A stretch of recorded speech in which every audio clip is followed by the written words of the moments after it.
Into the wild I'll go, and into the wild I am. It's been a while, freedom child, since I left my roots back home.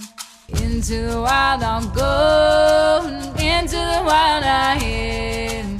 It's been a while, freedom child, since I left my roots back home. Welcome to the Freebirth Society podcast. This is a radical space for women who are ready to celebrate their autonomous choices in birth, motherhood, and beyond. Together, we'll learn about wild birth through personal narrative, we'll explore the politics of birth, and we'll analyze everything that relates to our lives as women from a feminist perspective. Here's your host, Emily Saldea. It's been a while, freedom child, since I left my roots back home. All right, welcome, Siobhan. So happy to have you. Lovely to be here, Emily. Yeah, I'm excited to hear your story, and I just want you to take your time and take us from the beginning and tell us about who you are in this big motherhood journey that you're on.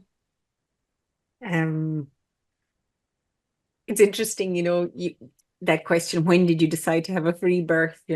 I decided to have a free birth in my first pregnancy. And I was lucky. I moved into a house and it was beside this other woman, and she had this library of all these enlightened, the alternative literature that every young mother should find. And I read The Birth Keepers and Laura Shanley's Unassisted Childbirth. And these two books they had a profound impact on me. And I was like, this is it. Because the situation that I was in was, I was 36. It was my first pregnancy. We didn't have a home. We were kind of moving around. And I applied for the HSE home birth. So the Health Service Executive in Ireland has a home birth scheme. Now it's very minimal, and the insurance requirements on these midwives are really strict. So they had to sign a memorandum to continue to operate, basically, all the community midwives. There's no community element in Ireland in the training. So essentially all midwives in Ireland are just obstetric nurses. Technically, they're just obstetric nurses, because the community midwives, the ones that we have, the 20 who serve the entire country, are all trained in England, mostly, where they can actually get some experience. And then they go over there and come back, or a lot of them are English. Few enough of them are actually Irish. And in this insurance, the new memorandum of understanding that they had to sign, which kind of really restricted them a few years, it was 2008, so a good few years before it kind of became relevant to me. And I hadn't a clue about any of this prior to my pregnancy, but I'm a researcher and a reader, and so I really went into it when I did get pregnant. And one of those requirements, those insurance requirements, was that there would be 2 midwives attending every mother. Mm-hmm. So this made it impossible when you think of there's 20 in the country. Right. So in Kerry, there was just one, and the other one had retired, but they said that they were going to get another one, and that she could come along any day now and we could recruit, So I said, okay, I'll go through the rigmarole and I'll go in and get the scan. And I felt a little bit uncomfortable with the scan, I have to say. I was like, I couldn't find any research on it. I was already out of the medical paradigm. My mother had died from renal cancer a few years previously, and that's when I went through the rabbit hole. I researched what it was. I realized it was an industry, that it wasn't a healthcare model, that it was a financial model. And this, I realized that probably by the surgery and removing her kidneys, they had removed her chance of survival, and put her on, as she was a full-time renal dialysis patient for 8 years and then died, and that's pretty much, once they remove your vital organs, that's all you're looking at. So I was already done with that. So when I applied for the home birth, I satisfied all their criteria, because I was healthy and strong. I think vegetarianism was a bit of a black mark. But apart from that, I didn't have any others. And they were just kind of stringing me along, and they were saying, we might get that midwife yet, you know. And I was so actually, it was so outrageous to me because, you know, being a young Irish woman, you don't really encounter discrimination, you know. You're kind of floating around, and everything's great, you know. And then you're in the system all of a sudden. When you become a mother, like, all of a sudden you start to really come up against it. And I'm a performance artist. I made a one-woman show, actually. At the time, I was like, I'm doing a show about this. This is outrageous, and all the things that were the comedy of it all, you know, where they tell you avoid soft cheese, but no one's telling you about the fluoride in the water, and this sort of farcical situation that you find yourself in, you know, where the doctor's like putting this scan on you that he has no idea what the, you know, nobody could tell me what the long-term effects were, if there was any mal effects from ultrasounds. And yet they were all telling me, you know, to cook my eggs, like, and like ensure that I had enough iron, and, you know, so like the contradictions and the farce were, they inspired the show. So my advocacy started from the very beginning. I think I just became an advocate as soon as I was pregnant of maternity rights. And when people asked me what way I realized that they weren't going to get the midwife, and I was like, I'm not going to get a midwife, and I don't want to go in there, so I'll just do it at home alone. Not alone, with my partner Dermot, who was totally with me, you know. And I got two friends who hadn't much experience, but they were there to support me. And we got a pool, and we got a really nice house when I was 8 months. And it was all sweet, like, it was sweet. I had a lovely birth circle, and the friends came over, and, you know, we did a heartbeat meditation and like we were ready to go, like. And it was, I just wasn't prepared for how long it was going to take, you know. I was thinking, like, I went into labor, or what, you know, I now know to be pre-labor, but I mean, it felt pretty intense for a pre-labor. And Dermot sent out the text messages to the family saying, you know, Siobhan's getting into labor, you can start praying now, you know. And then it was like one day, and then 2 days. It was 48 hours, 2 days maybe, by the time I was losing energy. It was 3 days in total. I don't really know how to measure it. We kind of lost track of time, but it was definitely the third day. And I couldn't eat, or I couldn't eat anything. I could drink, that was all. And I was losing energy. And but I wasn't losing faith. But what happened was the house started to fill up with concerned family members. Oh no. Yeah. And they were just like, and they were good and support, you know, they were good, like, but it was just, and then my cousin came, who's a doctor, you know, and he was being really good too. He was like, you know, he was prepared to deliver the baby if he needed to, you know. But he did check the heart rate, said it's a bit low, I'm a bit concerned. And then everyone was a bit concerned, and then there was this vibe of concern. And you know, I was like, okay, there's like, we'll just go in and we'll get checked out, and then we'll come away home, and it'll be grand. And we went in at 3 o'clock in the morning, and she goes, once you get in there, I had no idea the place is like a blessed prison. I had no idea. I mean, you're going in security doors, like, you know, and there's bars on the window, and I'm like, oh shit. Like, I knew as soon as we went in there, like, they were treating me also because I hadn't gone in for I kind of dropped out off their radar. I hadn't gone in for the last few scans. And it was the belly of the beast. I swear, the hostility we encountered, because I was saying no to the fetal monitor, and I was saying no, and they were like, did you plan to have this child at home on your own? You know what I mean? And like, and I was, so they kind of, it was really oppositionary from the start. There was a beautiful midwife there at one point, and she was pregnant herself, and she was like, give me your oils and your, you know, I brought in me a few oils and crystals, and I was like, oh my God, maybe we can, like, you know, it'll be okay. And like, and then once she left and the shift changed, the next woman came on, was Grania. Groin in Irish means like hate. It was funny, you know how things are just the symbols become glaring when you're in that state. Got so much to say, Emily. I'm like hearing through it. Basically, because I turned down the antibiotics because the membranes had ruptured more than 18 hours previous. Now, 18 hours is all you get in an Irish hospital. I mean, it was, and I could even hear her saying, I thought it was 24 hours. She was saying to the other midwife, I thought it was 24 hours. It was, but we changed it to 18 now because it's 18 now.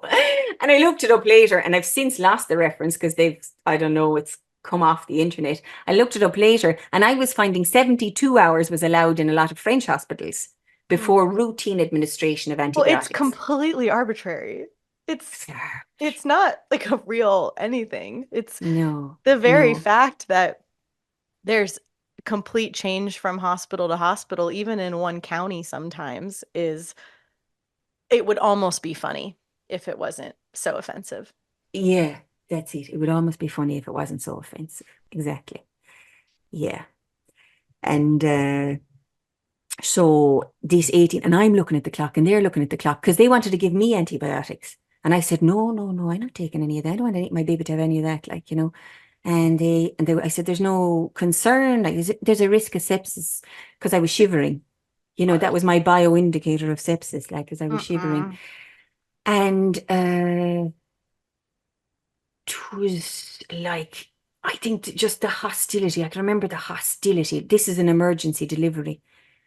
The coaching, the derogatory comments, like, I'm not leaving my midwives to the wolves, the obstetrician said. I requested that she leave the room because she was a total cow, like, I mean, and I wasn't like I am now. I wasn't, you know, assertive performance artist. I was like totally vulnerable, weeping, kind of going, Jesus, let me out of this place. Like, and Diarmuid was like my warrior, you know? And I was thinking, thank Christ, imagine if you hadn't that. And I think that offended them even more because everything about us seemed to offend them. Why did you come here if you didn't want intervention? Why did you come here if you didn't want our help? Right. I was like, oh, well, I thought I could get checked out and leave, actually, you know, like I didn't really. So the child was born and they cut the cord immediately because it was an emergency delivery. So it was treated like emergency. The room filled up with people. 11 people came into the room. Like, I don't know, was it 11 people? It was at 11 o'clock, so I think he got confused. But anyway, the room was full. Pediatricians trying to drag the baby out. Of course, the love gaze. Ishna opened his eyes immediately, like, not like the others. He opened his eyes immediately and they locked to mine, and we were just locked in this loving gaze, like, oh, and the oxytocin, and it was just this extraordinary moment. And it was really such a pantomime because it was a shit show. There was so much happening in the room, and we were like in the middle of it. And Diarmuid is like, leave her alone, lift the bond, we have to clean the baby. And Diarmuid, be reasonable, stop him. and I said, leave me bond, and I wouldn't let them. Give me the baby. You're not taking the baby. Give me the baby. And so 20 minutes, I kept the baby. Diarmuid held them back. And I think we got our 20. She goes, it's been 20 minutes, is what she said. And I was like, oh. And then I let them take the baby. And I said, Diarmuid, stay with him. And Diarmuid went. And he told me afterwards, all they did was fucking clean him. They didn't do it. They went to clean the big an emergency cleaning, like, you know. Well, if he hadn't have been hawk eyes on that baby, who knows what other stuff they could have done. I mean, lots of times they do injections, and they, you know, there's plenty of things available, but with him being Hawkeye's protector, that might have, you get what I'm saying. I get what you're saying. Oh, yeah, maybe it's just by the bath. Christ, Emily, if we were any bit less on the ball. I mean, and we weren't on, I mean, as in not on the ball, but like assertive, Yeah. Like we went in kind of ready, like we went in. And I think of all the women who, and I had done all that reading, all that alternative reading, like being armed with Laura Shanley's book is something else. Like, I mean, it details the domino effects of intervention. So I had But it all up. you went because you were worried. I was worried. The fear, the doubt got into me. It Yeah. was 3 days, there was the heart rate might be low. You might lose power. We can go in and get checked out and come away. I went in thinking we can go in and get checked out and come away. Oh, you're not. Oh, you're not going anywhere now. You're 8 centimeters. Oh, no, no, no, no, no, no. You can't leave. But I mean, I probably could have, but the door was locked, and I did check out the window, Wait, what I do you mean, mean the door was locked? they locked the door. So when you go into not my door, but to get in onto the ward, to get onto Hmm. the delivery ward, you can only open it from behind. I mean, this is like I didn't check the door, but I know that getting in, they had to buzz us in. Yeah, you can get Uh, out. You could get out. You can't get in. You could have gotten out, but do you this is think? speak definitely. Yeah, it's not Yeah. actual prison. It's a illusion of prison that we all participate in. I It's like know. the that story of the elephant, the tiny elephant who's tied to the little peg, and then when he's big he's still tied to the little peg, and he could totally tear it out of the ground, but he's been Mm, so conditioned that it mm, keeps him where he is. He will never do you know that story? no, Okay, but I it's get you. like a yeah, like a children's story, but Yeah. and it's the same thing with the hospital, that of course you could literally leave, but the spell that is cast, from our deep conditioning, from the white coat, syndrome, from everything, from the whole thing we're born into. It, even though you could literally leave, it's basically Mm, meaningless because you won't. mm, mm, And mm, by you, mm. I mean everyone. I know. And I tell you, if I like, it progresses, then you go beyond moving, then, the thought of getting into the car, or you're Hmm. just in it as well. All of this is happening, but it's also happening Hmm. on the surface, and underneath there's something else going on. Exactly. And so you tell the story, but it's like it's still a story of what's happening on the surface. Matriarch Rising Festival, our annual summer solstice women's gathering, is here on my gorgeous land in the Blue Ridge Mountains. And it is the place to connect with me and the free birthing women and sovereign midwives of this epic birth liberation movement. I teach classes and host an intimate meet and greet the very first night of the festival, and you will even catch me DJing. Yes, I am Matriarch One. You'll get to meet all of our Free Birth Society luminaries, our wise women teachers, who you know from your favorite FBS courses. You'll meet the very women I interview on this podcast. This is the place for wild women and moms to meet up, connect, and forge friendships that can last a lifetime. It's truly the climax of everything we do, and MRF is so close to my heart. We're scaling back MRF 25 to be the most intimate yet, capping it at only 150 tickets, because this year I want to go deep. I just love the experience of getting to know each and every one of you by the end of the festival. For a long time, I held the vision of creating a women's gathering where true sisterhood could be woven, and Matriarch Rising is the manifestation of my dreams. I'm so glad I get to share it with all of you, and I want you there this year. Come learn directly from me and surround yourself with powerful women from all ages, all walks of life, and from all over the world. Make sure you sign up for our mailing list so that you can be the first to know when we roll out all of our insider insights of this summer's festival. I'll see you soon. I think a lot of us are up for free birth until Mm, period. And I mean, for me, I've only had two babies this way, but the first birth, I wasn't prepared. I had a 3-day birth, and I was not prepared for that. And I made up that must mean something is wrong, even though in my sane mind, I know that's not true about birth, but I made it up.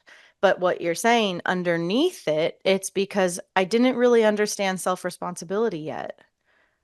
And so I still had tentacles into the system, and I still had tentacles, outsourcing into away from me, and that's not bad. That's not wrong. It's the younger versions of ourselves. And there's so much here for our learning. I do so many sessions with women who they try to free birth and then they don't, and they go to the hospital and then they beat themselves up about it. And I just think there's so much underneath that to learn about who we are and where we are, and our actual commitments and desires. But it's only in facing this stuff that we can mature and that we could choose something different someday. Yeah, and the education of going in there as well. Sure. You know, that created my advocacy. So from that perspective, I can see the perfection of it. But yeah, I think the 3-day labor, being prepared for that would be a big thing for a first-time mother to learn about. I don't know why I wasn't, but I just didn't expect it to take that long. Well, in the system, births aren't allowed to take that long unless they're inductions. And so we do not have stories in our collective of long births because they don't exist in the system. Right. And so, every now and then you might hear of a home birth story like that with kind of a lucky scenario. But that was a big part of my realizing of pathologizing my long birth was, oh, I didn't have a reference point for how normal it was because I'm in a society where this isn't allowed. Oh, okay. I can find forgiveness and curiosity and softness for the part of me that just didn't know yet. Exactly. Yeah, exactly.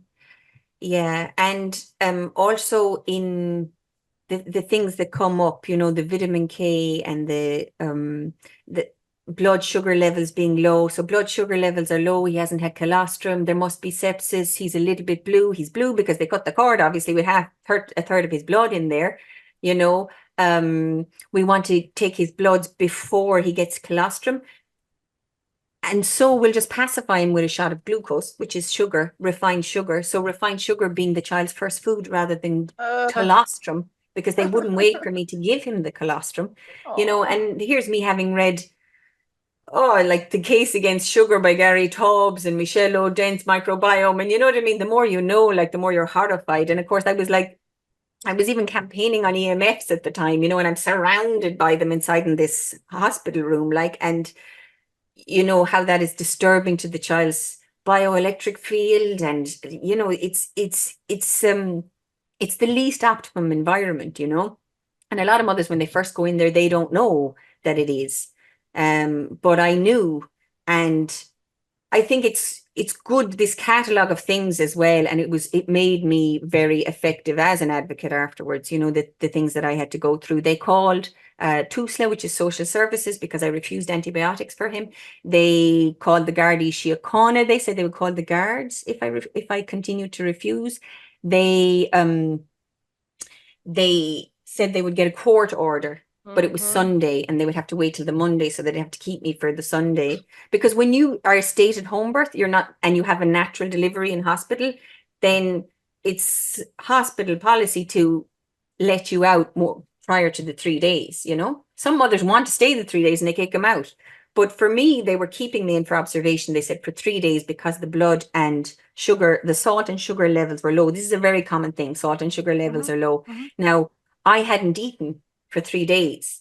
I said, my salt and sugar levels are low. You've got to get the feeds up. You've got to get the feeds up. There was this pressure in these 3 days. Get the feeds up so you can get his salt and sugar less. Otherwise, we have to give him formula. I was like, you're not giving him formula. So that's because this formula has whatever they need to sign off on the tests, and whatever else is in the formula. They want to give the baby a bath. They're using Johnson's & Johnson's. It has this fucking triclosan in it. Like, and I'm like, what do you do? You know, no, you're not. And will I take the baby? Oh, you're sleeping with the baby. That's a bit dangerous. I'm sleeping with the baby, you know. Daddy has to go, daddy's not going anywhere, you know, like it's at every turn. You're not getting the heel prick, because the heel prick, they take the bloods and they have a data bank for 20 years, and I don't see any point for these very rare diseases. And because I know a little bit about surveillance capitalism, you know what I mean? So it's a litany, isn't it? I mean, I'm going through these things quickly because I'm assuming that, you know, we're sort of a certain mindset, you know. When we opt for home birth, we've gone through like a certain gambit of information and processed and integrated the world that we live in. Like, and these are very crucial things. Like, you can list them. These are very crucial things to know, you know, and what you can only do navigating them in you're using your diplomacy, sometimes you're trying to comply, you're trying to appear complicit, or you're going assertive, you know, all different tactics, because it's literally constant, like refusing the fetal monitor. They asked me about 50 times, would I not take it? You know, I'm sorry, I'm all right with that. I'm refusing syncitocin. I had to sign a waiver that I'm risking postpartum hemorrhage and death by refusing syncitocin. I'm like, grand, I'll sign it, no bother. I'll sign whatever you want. Just leave me alone. Like, and I signed it, and they continued to push syncitocin every blessed hour. You know, so it's just like, it's like relentless drug pushing, relentless machine pushing, and relentless nappy checking, undermining, disempowering. Would you not eat that? I'm sorry, I don't eat chicken. I'm sorry, I don't eat like that shit. And, you know, and I'm trying to get my salt and sugar levels up, and, you know, and they're like, have a tuk-tuk. And this is the breastfeeding fridge, and it's full of dairy cheese. And you're gonna. But anyway, listen, that's Isha's birth. So that was Isha's birth. So I came out and I was totally and utterly cross and, you know, outraged. And this is obstetrics, ladies and gentlemen. You know what really chaps my ass is the rhetoric that's out there right now, that if you just know your rights and if you just know how to advocate, nothing without your consent will happen. I fucking hate that. It is such a lie. It is such a myth. And so these women believe that because the rest of their exposure to adulthood does operate that way, right? Like in most of the world, in most of society, yeah, in most areas, you would be able to assert yourself. You have no clue that when you're going in, you will be treated like a little shitty kid that everyone hates. Yeah, I mean, 'tis desperate.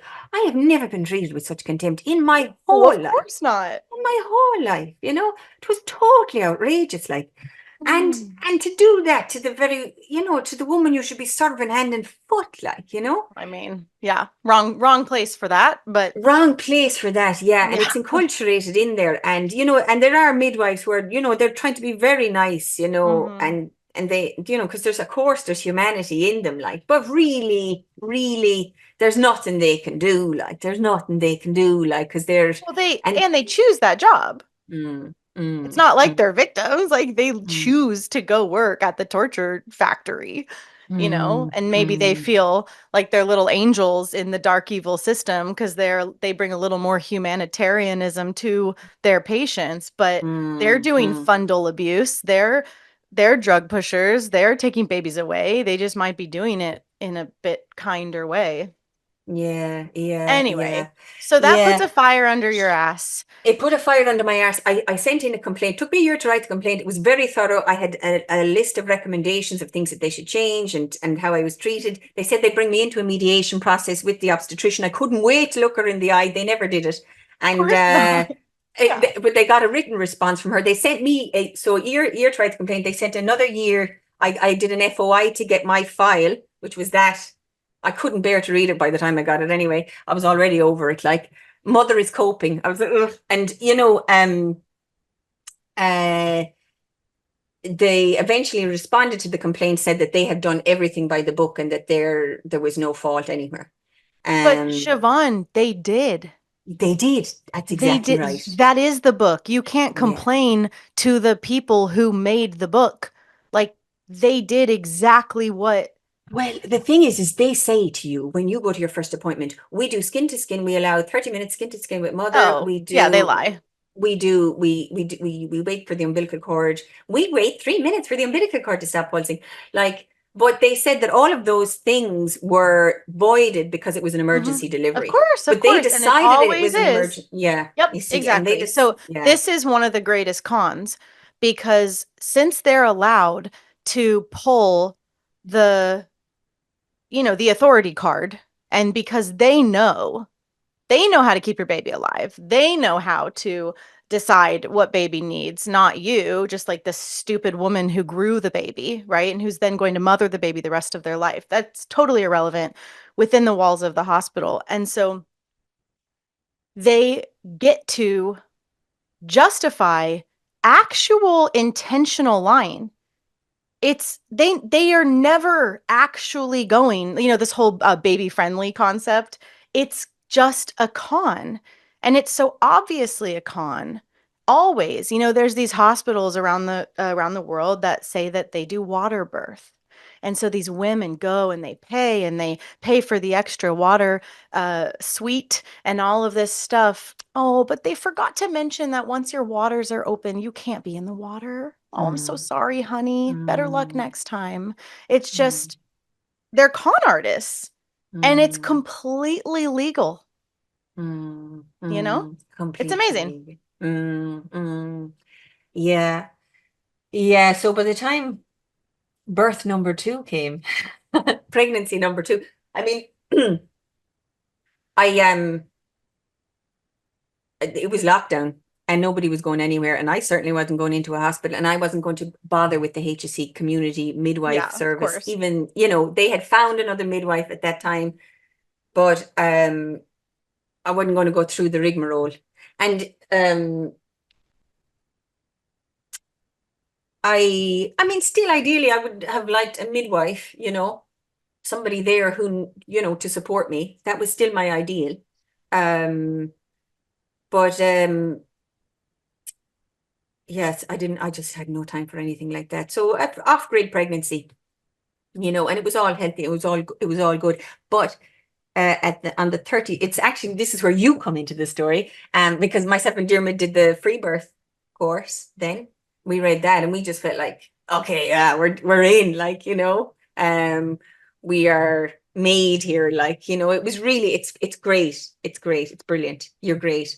And it was so empowering for us as well. And as well as because it's so like this, it's not soft at all. It's so hard, It's like it's very hard and it's good. It needs to be hard. And we I woke on, it was about the 36th week, and I just woke in a pool of blood, and I was bleeding, bleeding, bleeding, like, and I was just like, oh Jesus, I thought I was having a miscarriage. And I was like, I didn't want to call, there was a great woman, Faye Leggett, and I called Faye, and she's a free birth. She had her own free births, and she was like, it could be okay. It's like, don't worry, just sit tight and just stay steady. And she gave me advice on the phone, because I just didn't want to go in there. And Darren was like, I think we should go in. And I was like, just Google it, maybe Google it. Let's see what comes up. That was the first thing we did. And it all says, all you can find on the internet is like miscarriage. If it's a 36-week bleed, it's miscarriage. But like, I didn't feel, I was like, tune in. She's like, tune into the baby now, tune into the baby and see. And I was like, it's not a miscarriage. It's not a miscarriage. I'm tuning in. But you're there like battling with your fear, this wave of fear. And because the last birth, it was like, I felt like if I'd have just kept the faith, you know, if I'd have just kept the faith, I would have had my free birth at home. I would have had my child at home and avoided all that trauma. Like, so I'm like, I'm not losing the faith this time. I'm staying put. And so the bleeding stopped. And Faye said, just rest. So I was almost afraid. I just stayed in bed for the next couple of days. And then I got up and about a little bit. And then after a week, I had another, same thing. I woke just bleeding, and it was kind of gushing, you know. So I got a bit of a fright, and I was like, okay. And I told Dermot if I had another bleed, I'd go in, That was kind of, because for him as well, he's not in my body, like he's kind of like, and he's just got to like trust me fully, and that's hard. So you kind of come to a compromise too, where you say, okay, if there's another bleed, I'll go, you know, and yeah, so I went in and they said it's a placenta previa. And even like I said, okay, what does that mean? And you know, and of course there was the raised eyebrows. Oh, you haven't had any scan, we haven't seen you, this is your first visit. Oh, but sure, they knew me probably from the files that they had on me, you know. And the first thing, your baby could die, Siobhan. You need to take this very seriously. The first thing that, you know, she said, like, your baby could die. And that's what they were saying to me. It's like, your baby could die. Do you realize your baby could die? Your baby could die. You know, they're so quick to say that, like, to an expectant mother. And, you know, did I say, how dare you speak to me like that? No, I didn't. I burst into tears because the vulnerability of you, like, you know, that's what galls me. Like, my usual, you know, activist self, like, just gets shelved because I'm all hormone and mammy, like, you know, and then I just want to kill them afterwards, like, but your baby could die. You need a C-section. We need to schedule a C-section immediately.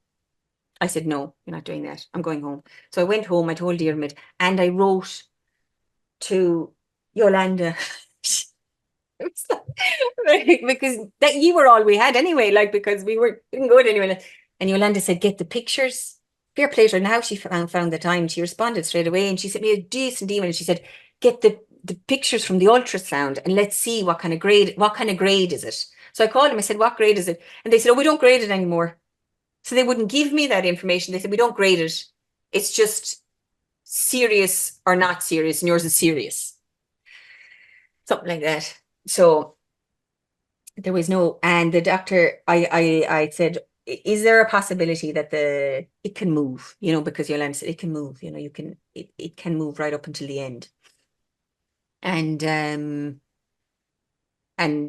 they said, yes, there's a possibility it can move. I said, fine, then I'm waiting, you know, I'm not going in. And I waited, and I went into labor then on the 3rd of January, and it was just such beautiful, ecstatic feeling. And even Dermot building a birth lodge out the front. It was freezing cold in January, like, but I was so in like Christmas miracle mode.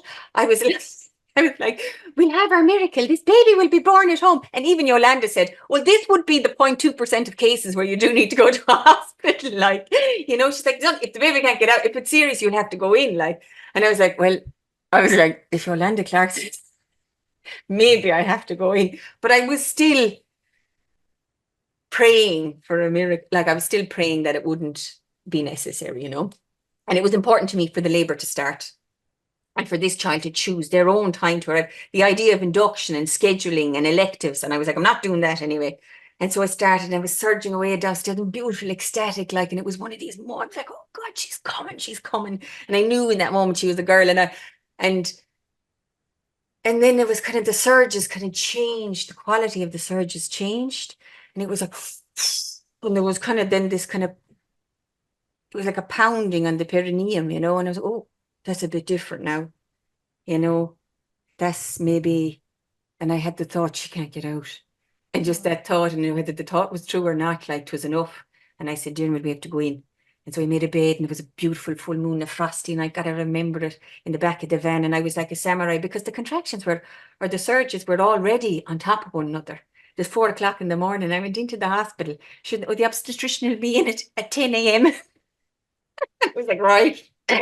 So all my Vipassanas like came into play there in that moment, like, you know, and I was just observed the sensation, observing and not moving, you know, because if I moved at all, you know, I was in it, like, and so I was stock still, but I was able to be samurai, and I was able to be in the vortex in there.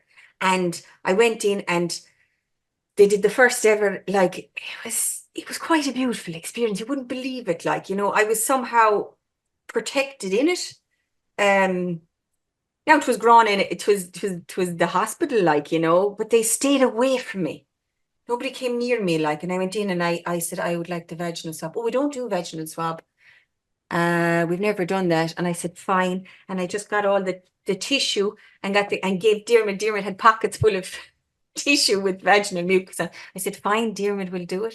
because that's, and then I don't need the screen, that's fine. And the woman who came out to me, her name, and it was the anniversary of my mother's death. The very hour my mother died, my daughter was born.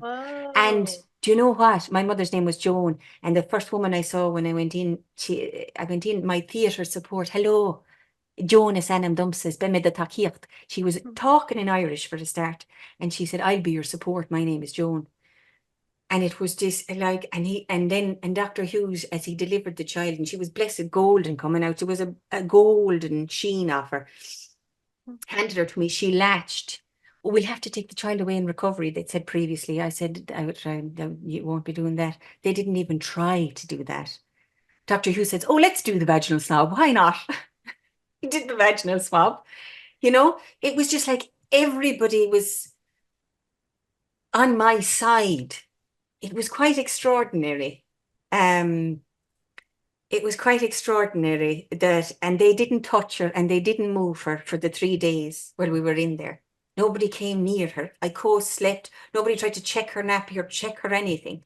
They just left me alone because I was the patient and they were all fuss about me.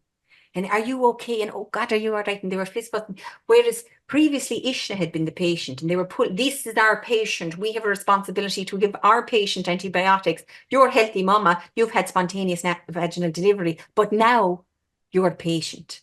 You also, like you went in for them to do the thing they like to do.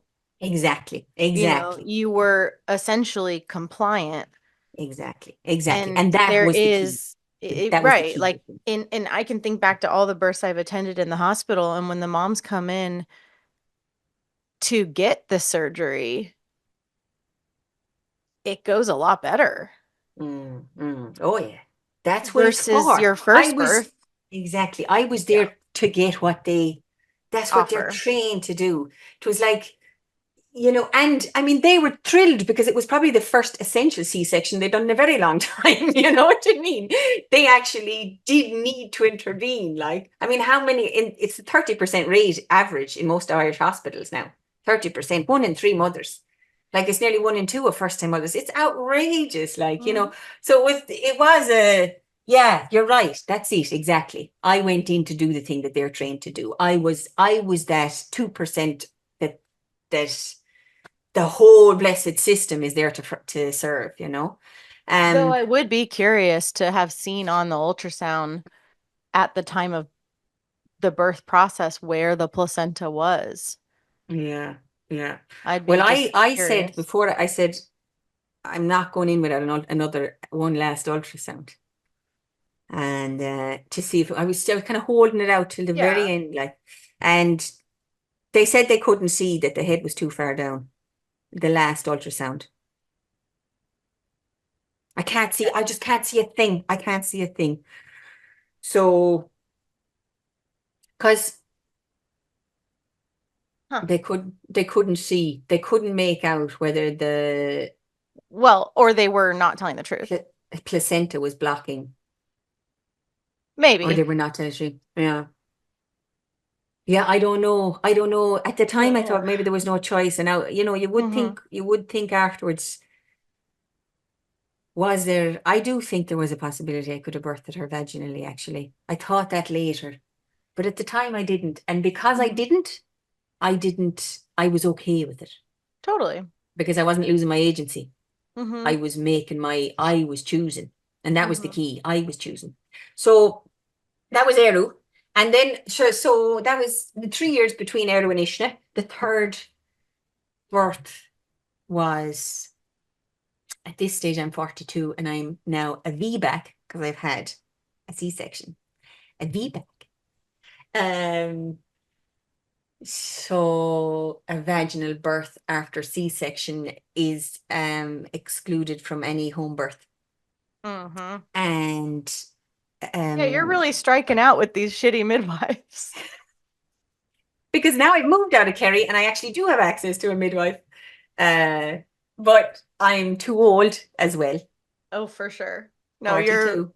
It's not going to happen.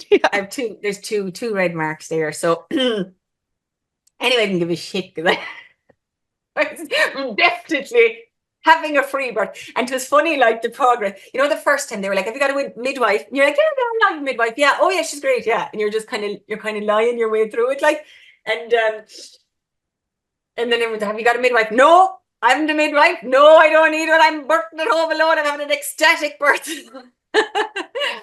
You know, and this, you know, like, of course, I've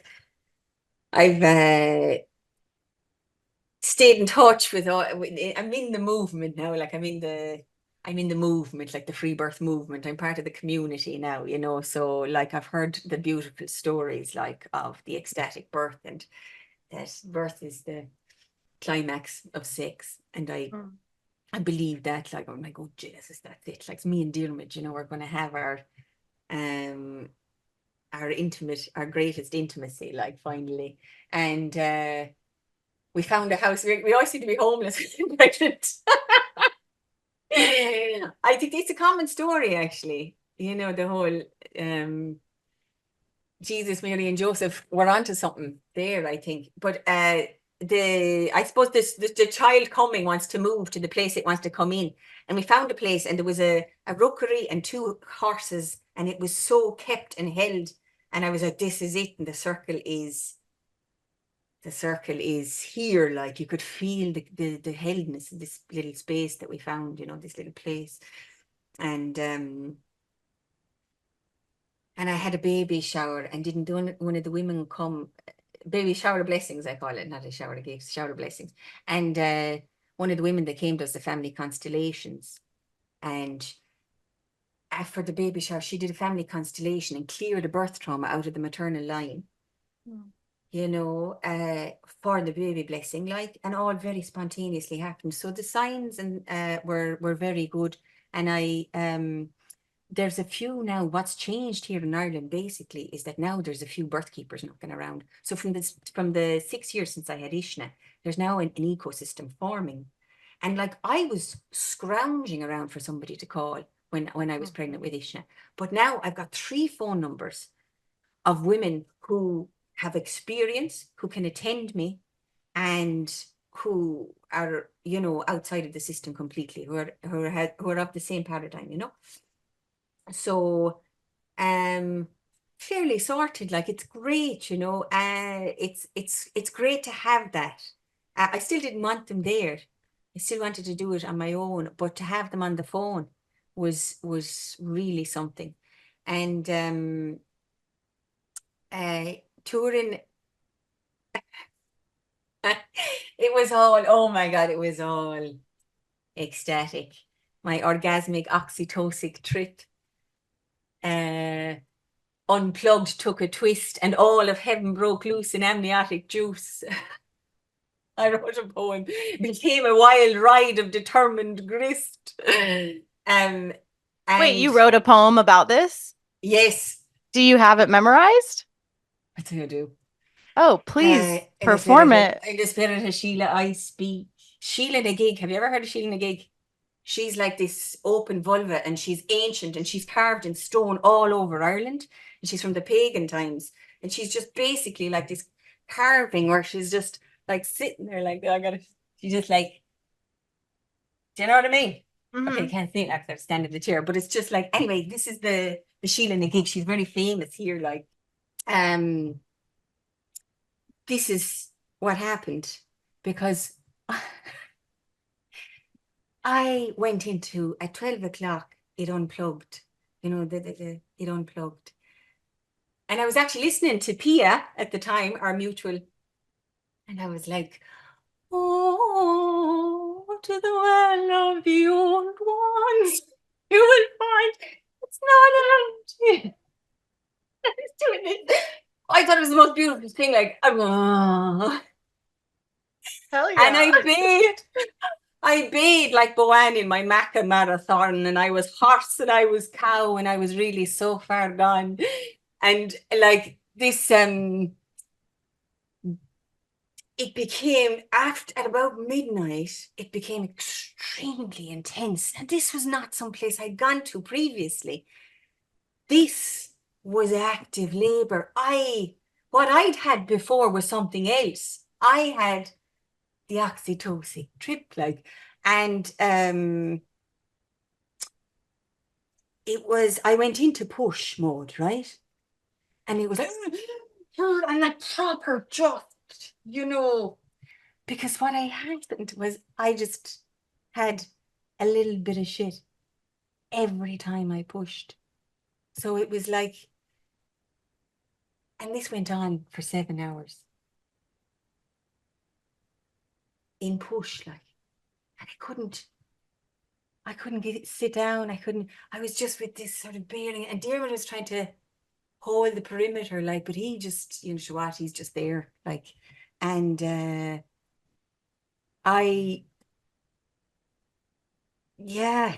was, I faced myself, I faced my doubt and my fear in the 7 journeys. I went into this initiatory experience, like, that was, I had been waiting for 7 years, Emily. It was it was what I knew was coming. Like, you face yourself, it's doubt and faith and fear. It's like, is it, oh my God, will it ever come out? Like, will I have to go in? Is it going to happen? Am I stuck? Is he in the wrong place? And all the narrative, like, or the, oh, and then instead you're going into the, I am the ocean, like, this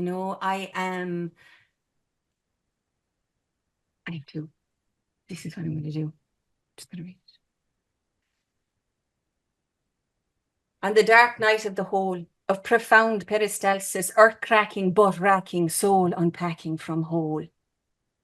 This orgasmic oxytocic trip of meditative bliss unplugged took a twist, and all of heaven broke loose in amniotic juice. Became a wild ride of determined grist, this meditative bliss. And I bayed like Boan in my Maca marathon, and I was horse and I was cow, and I was well and truly gone, and the waves bore down on me. And some of them I rode, while others wiped me out. And this shitstorm seemed relentless, so soon I lost all count, and I got stuck in a place between life and death, the edge of the unknown, and no place was set. And then I was the ocean, I was the swimmer and the wave, and only doubt could drown me, and only faith could save. It was the partum posture sitting on the bowl, the precise geometry to birth the waiting soul. And on the new moon of the worm, under the alder tree, on Sunday morning after Saturday night, on a toilet seat and a tree stump, on a wing and a prayer of the ling and the puer, on the day of the mother into the hands of the father, he was born, the second son, the battle won, the kingdom come. Oh, thank you.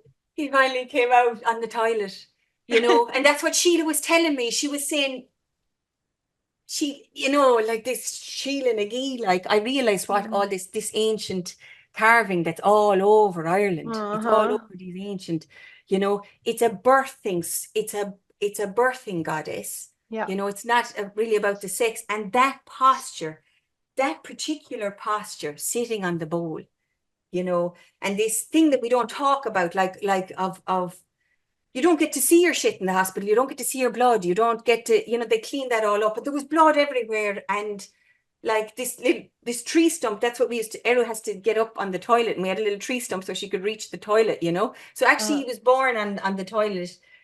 But like all his blood went on this tree stump. And it was very like, it needed a huge head. And that's probably why it took so long, But like this journey that we are deprived of, you might get to go through a bit of you get to go through, but this journey where it's just you, and you have to, and I think it had to be the 8 hours of push for me, like, because I needed to make up for what I was deprived of, maybe, I had to go into this journey, like, and the minute, it was funny, and that's how we know the time of birth, actually, because I said, call the midwife, Dermot. Maybe, because I was saying maybe he's not, because morning had come, it was 8 o'clock in the morning, Mother's Day, And the other children were waking, and I was like, that, I was like, because I said, the child will be born by morning, the child will be born by morning, and he wasn't born by morning. And I said, text her and tell the midwife to come. And the minute he texted her, the child came. So it was like, and I was like, and sure, like it was about 3 hours later before we realized what was the time of birth. And I said, it was the time you texted her. Yeah. That was it. Like, it was like this, this moment of just help me, maybe that was it. Help me, like. And all the blood that came after, was so much blood after, and that I was able to call a woman and say, is this okay? And she was like, that's okay. It's okay. That's fine. I did need that support. I needed Sarah Kelleher, beautiful Sarah Kelleher, that I could call, like, and I actually even, was able to like send her a picture of my mucus plug going, that's a mucus plug, right? You did, that's kind Wait, of support. are these sovereign birth workers, or it was the Yeah. medical midwife? No. These are sovereign birth workers. Okay. These are sovereign birth workers who aren't licensed within the system. So it's safe for them. It's safe for them. I can't, you can't mention anybody else, like, or, there's nobody. Yeah, there's some people who can, they'll help you, but they can't be mentioned, but yeah, so it was great. There's sovereign birth workers around now. And yeah, I think that postpartum and the mess and the blood and you know what I mean? That's really, it was great to have some support at that point. It's lovely to do it on your own. And I noticed, like, I'm so different after it, I feel like I grew up, like I just finally came into my motherhood, I've matured in so many ways. I'm enjoying him so much. Like he's so chill, and I can leave him down. Even that, like I was able to leave him down. Like I remember the lads just always had to be up with me, like but Jordan just sleep away in the bed, and I wonder about these differences as well.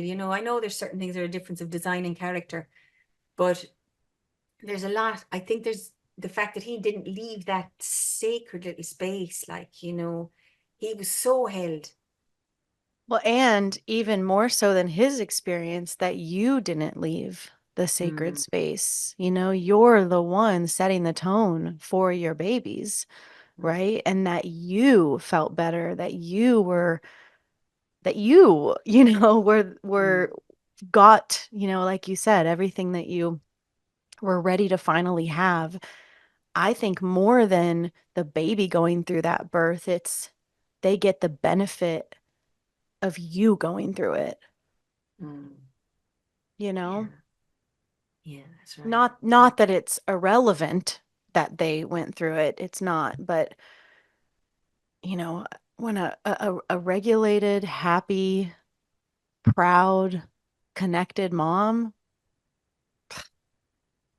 that's going to create a contented baby. Yeah, it's true. It's true. It's incomparable. It's incomparable. And on a spiritual level, like, Emily, the spiritual initiation of it, that you would get to face, to become an ocean and and enter into that place, that dimension, like, and be free to do that. Like to ride the ocean of your own body. And to be, we should be allowed, like, that's sure, like, you can't contrive that. You can't contrive that. And I suppose that's what men do, they go and fast in the wilderness for 5 days to try and come close to that. Like, that's what the vision quest is, isn't it? Right. Yeah. Women Women don't need a lot of that stuff. We have it built in. Well, that's our initiation. That's our initiation. It's built in. It's built in, and it makes a good mother of you. Yeah, the ramifications are absolutely blessed, huge, huge. Yeah. And to have gone through the gambit of it, and to see, no matter how, like I said, My birth stories aren't nowhere near as harrowing as other people. They all have, every one of them has a victory in him, like, but incomparable, incomparable. And the aftermath, like you said, to be in the aftermath on your own, to be in your own space, to feel that sense of sovereignty, to feel like he's mine and he's nobody else's, And that nothing got taken from either of you. Nothing got taken from us. Only given. Like, God, what a place to start from. Yeah. And I mean, I don't know, sure, look, but I became public. Then there was like I just wanted to tell everybody as well, Of course, And naturally. yeah, and it's a grey area because there's a bit of scaremongering, a bit of fear mongering going on around the legality of it. Are you allowed to free birth? And so I wrote an article, and Dermot actually wrote an article because we both, both have journalist backgrounds, and so we just it was published in a lovely like a kind of it's an alternative magazine, but a good journalistic magazine here, and it was picked up. The story was picked up by a very mainstream radio show, and Dermot and I were interviewed on that, and the child was just 2 weeks old actually, at the time, and they gave it the full hour, and it's the lunchtime show. Joe Duffy, it's the most listened to show in Ireland, and the women who called in were all very supportive. It was very, even Joe himself, who's, notoriously confrontational, was very, he was supportive enough for Joe. He was, and it shows how much of a sea change there is, really, that it can be something like free birthing, which is deemed so radical, and it's not sneered out of the public sphere as it, or I'm not called like a reckless endangering mother, I'm, just somebody who, to normalize it. It's being normalized. It's like, no, actually, I'm just having my baby, like, that nonsense narrative that has been so unquestioned, like, is that safe? You mean you chose not to have a medical profession? Yeah, that was my choice, yes. And do you think that's safe? You're like, it's actually safer than being in, we have our side is so reasonable. Our side is so Yeah. I know. I always say we have logic, we have nature on our side. Like those are, like that we have nature on our side. That's a big one. That's a big one. That's a big one, yeah. Yeah, but it is, I agree. It is changing. I mean, yes. The last 6 years, a lot has shifted, a lot has changed. It's really, really exciting. It is definitely becoming more normal and accepted, and over there too, yeah. oh You yeah, think it's a global thing? Everywhere. I know it is. I know it is. And it's not free birth that is so radical, and that's so it's not free birth that's blowing everyone's mind and triggering them. It is adult women taking responsibility. That is actually what this is about. That women thinking for themselves and claiming their life, owning their decisions, standing in their own power and self-responsibility is not something that we have seen with any consistency for many, many, many generations. And that is the fundamental trigger point about free birth.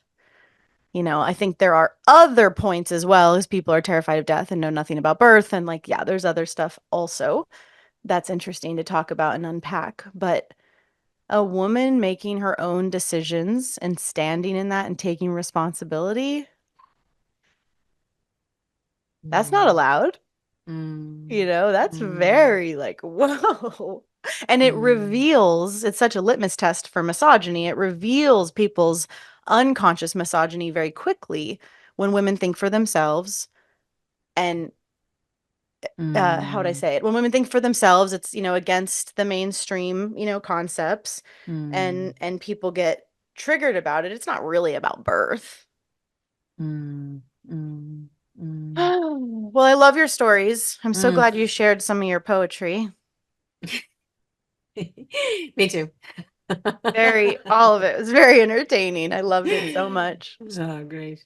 Well, thank you so very much. Thank you so much. Yeah, it's great to be on here and great to tell you the story, because you're part of the story. That's awesome. Yeah, it is. It's cool out now. When I was telling you, and I was like, "Oh, I'm talking to Emily today," he's like, "Oh," he was, yeah. Beautiful. So it's coming full circle. It's the grand finale. Thank you. Lovely. I hope you enjoyed the show today. You can support this podcast by donating to it through the link in the show notes below. And of course, leaving an awesome review on whatever platform you listen on. The more reviews, the more visibility the show gets. So let's spread the good word of sovereign birth.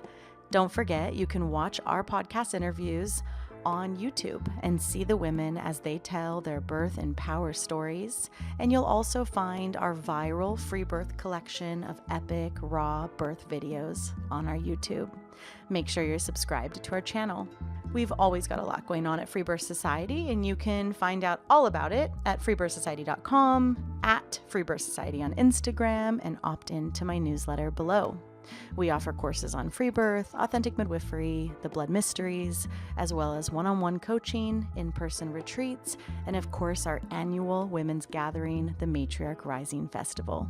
Our exclusive, private, vetted membership, The Lighthouse, is definitely something to check out if you're looking for a community of wise sisters to get guidance from and to meet in real life. Together we rise, sisters. We must speak our stories, fully claim our lives, and support one another. This is the living revolution, and I am so grateful to be in it with all of you. I'll leave you with our gorgeous Freebirth Society theme song, Wild Woman by Aruba Red. I honor you for the wisdom you held, the ancient traditions of plant medicine and womb magic. I feel the spirit of the ancestors as I place my hands upon my belly. This sacred portal will be honored. Eons upon light beams of survival, withstanding the eradication of our power by design. I will not allow the separation of our young to be forced upon me. My sisters will no longer birth in captivity. The picket line redefined from burning our wild women to paralyzing us and drugging our babes. Strapped down in a clinical white bed, drying up the milk from our breasts. Keep your needles. My family will never again be doomed to chase those dragons or your poison. We reject your fear. We choose love. Everything with intention. Death, ascension. I will fly and bring her back